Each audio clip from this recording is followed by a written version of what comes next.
کہ حضور کے نالین کا نقش بنوا کے تم نے اپنے ماتھے پہ سجایا ہے، تم نے اپنے دل کے اوپر لگایا ہے.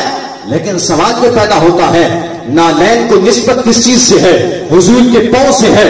وہ نالین حضور نے اپنے پاؤں مبارک کے اندر پہنا ہے، اس کا نقشہ بنا کر تم نے دل پہ بھی سجایا ہے، ماتھے پہ بھی لگایا ہے. وہ تو پاؤں کے ساتھ تعلق تھا اس کا، اس کو تم نے دل پہ جگہ دی، اس کو تم نے سینے پہ جگہ دی، سر پہ جگہ دی.